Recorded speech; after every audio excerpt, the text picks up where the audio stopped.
This is my first paint with me, and it is acrylic on canvas. So what I did was I sketched it out and then like spray primed it to like seal in the sketch, because otherwise it gets all muddy and smudgy and messy, and I can't emotionally handle that, so I will not be doing it. Then I chucked down a base of gouache. This is holbein, I don't know.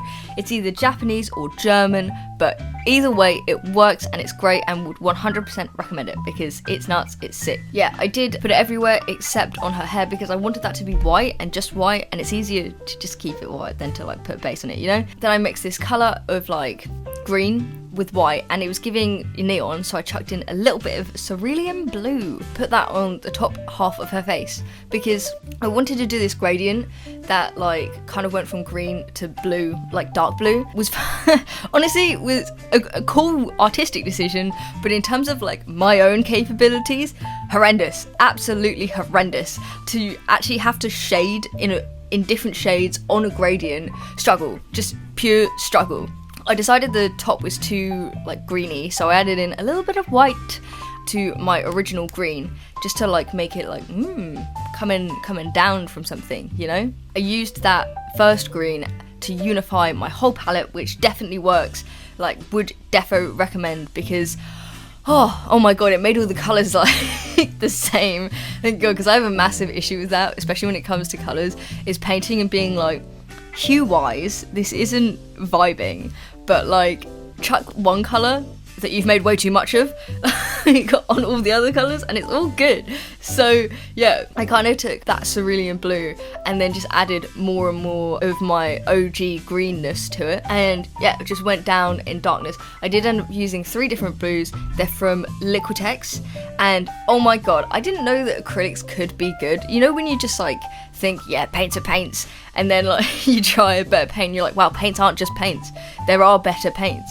So I'd splash out for some Liquitex any day of the week, 100%, because you get, in terms of this gradient, I got down to like indigo.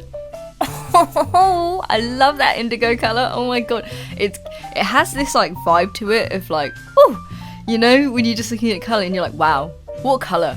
That's this bottom colour. Oh, I don't know, I love it.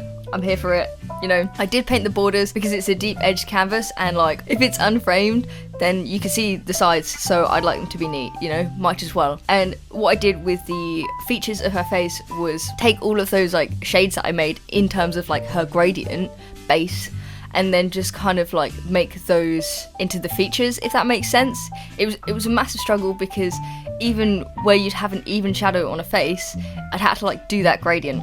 So long term, bad decision, but like it turns out cool, so I'm really gassed with it, and I'm probably gonna do it again, to be honest, because I think it's really cool. I did majorly struggle with the nose and the mouths, because I'm just not good at them. Just flat out, I'm just not good at them, especially at a 3/4 angle, because something in my brain just goes, what?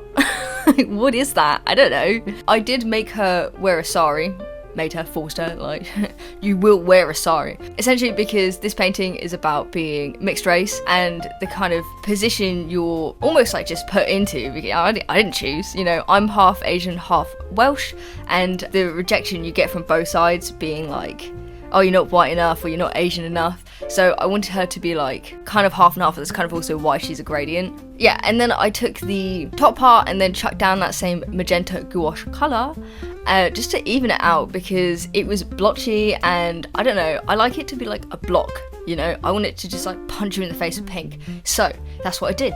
And my boyfriend thought that what I was writing on the back was like Nordic runes situation, but actually it's graffiti, and it's a little paragraph that I wrote about being mixed race and how, like, you know, you're not accepted by each place because you're too much of the other. Because also I wanted it to be giving like tradition, i.e. the painting, juxtaposed with the like kind of modern graffiti art, if that makes sense, like to have these like two elements that are like mashed together. I think it speaks to what the meaning of the painting is, if you know, yeah, you get it. And then I did do the white again just to like make it nicer, because I had like sketch marks and like random little paint splashes, and because the hair was white, I made the eyelashes and the eyebrows white, because obviously hair's hair. Did the little eye thingy because I think it brings life to her. I then went and did graffiti around the side because I think it looks cool, you know, and if it's canvas that's about like, you know, just a naked canvas, you might as well have like the sides look pretty as well.